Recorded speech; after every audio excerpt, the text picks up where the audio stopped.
Tutaraklar bölümünde gruptan çıkarıp almışız. İşte ikisinden böyle ikisinden 2'ni çıkarıp alalım olsak m plus ne kapıda n kapıda. Şimdi yine 12'nin bilen 6e'den ikisinden hem 6'nı çıkaralım olsam b de e kaldı. Yine 12'nin içinden 6'nı yani baştan da biraz fazla. 6 tane e plus 12'nin içinde 6 var. 6 kere 2 mi? Hani ikisinden biri ne olur? 6 falan 6'nı çıkarıp versem e plus ne kalır? 2 kalır. Şimdi inavede ikisinden hem 6'nı çıkarıp alamız ve ikisinden bir x var, kişine derecesi x kadar çıkarmasak. 6 çıktı, x'ten 4 tane var, x çıktı iken olsa 2 tane kapıdan. 24'ün içinden 6 çıktı iken olsa minustan 4 kaldı, x kadar dışı çıktı. Şimdi ben de x minus y, ib'de y minus x. Onları amaçlarım olsa yani ben e minus bunu b minus e denkleyişim için elden ana koşum gerek. Minus koşum gerek. Demek bunu onları amaçlarım olsa b'de x minus y durardı. B'de e, b'den x minus y durardı. B'den minus çıkıp b'den minus nova yantık verir. Plus yantık verir. Ana indi ikisinden x minus y çıkarıp ise b plus e kalır. Demek b'de n tuttu. Yani ib'den m minus n, ib'den m minus n var. Şunda m minus n'ini çıkarıp alalım olsam b'den ne kalk gider desem 1 kalır. B'den ne kalır? Plus p kalır. İb'de bana çıkarmasam e duruptu x minus plus b duruptu s minus x. Şimdi ikisini ondan amaçladım olsam e cos'ta x minus ondan amaçladım olsam minustan b duruptu x minus s. Ana indi ikisinden hem x minus'ını çıkarıp alalım olsam e minus ne kapı dedi? Bu kapı dedi. İb'de ikisinden hem s var, s'ını çıkarıp alalım olsam e plus b kalır. Yine bu ikisinden birinci durgan döngünden 2 bu ib'den 2 var. Yani ikisinden hem minus 2'ni çıkaramam. Ve ikisinden hem d'ni çıkaralım olsam b'de e kalır, ib'de b kalır. Ortadaki işaret. Biz hem minus'u çıkaralım için ortadaki işaret ne var yaptınız? Plus oynatırız. Ana indi ikisinden hem e plus b'ni çıkarıp verelim olsak s minus 2 tane d kalır. Düşündük mü?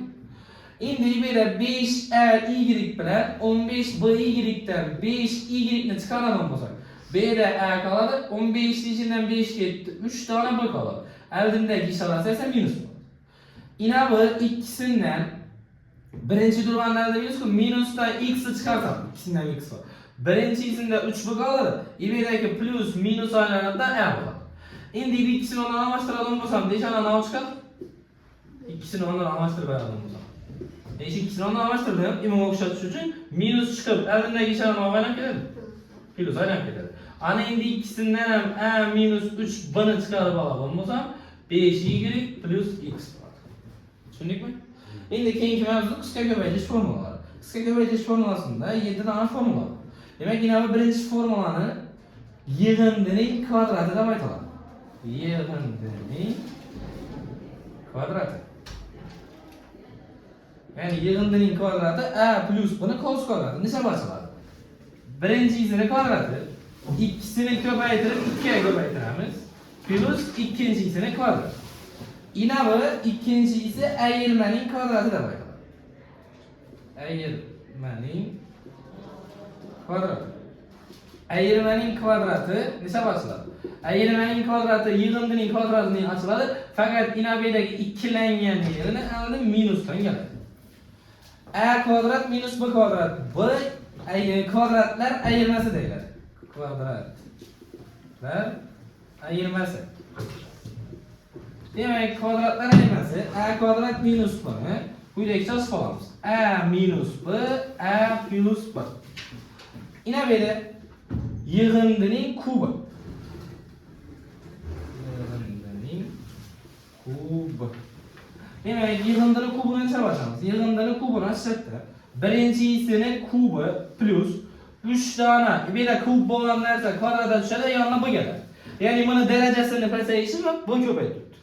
Plus yine 3 tane e'ni üzeri bir de 2'den 1'e düştü. Bu bir de ikinci derece çıkmadı. Ve plus ahırda e 4. derece düştü yani bir vakit etti yani. Demek ahırda bunun kubu var. Her plus'tan yani. Keyifsi eğirmenin kubu. ayirmaning kubi. Ayirmaning kubi yig'indini kubining fonli. Xatlari o'zgarmaydi. 3a kvadrat b 3ab kvadrat b ning kubi. Nerlari minus bo'ladi desa, bu yerda b turgan yerlar bor.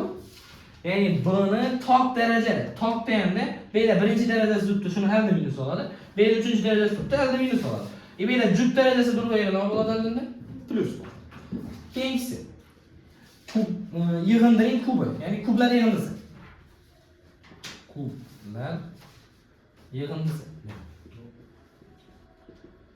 Kublar yig'indisi esa boshqaladi. A plus A ning kubi plus B ning kubi bo'ladigan bo'lsa, boshqa darajasini yo'q vaziyatga yozib ya'ni A plus B. Endi bu tarafa qarab o'tiramiz. Ishora birinchi durmanni kvadratiga ko'taraman. Ikkisini ko'paytiraman aldi minus va ikkinchi durmanni kvadratiga ko'taraman. Ya'ni birinchi kaos minus bo'ladigan bo'lsa, ikkinchi kaosdagi yer plus aylanadi. Tushunarlimi? Endi kublar ayirmasi. Kublar ayirmasi. Demek kublar ayirmasini chiqadi. Boshda a minus b ni o'zi, keyingisida yana bu yerda birinchi durmanni kvadrat, bu yer minus bo'ladi, bu yerda ikkisi ham plus bo'ladi va bu yerda ikkinchisini kvadrat. Tushundingmi? Meni ishi 7 dan formula kim bilyapsiz. Tamam.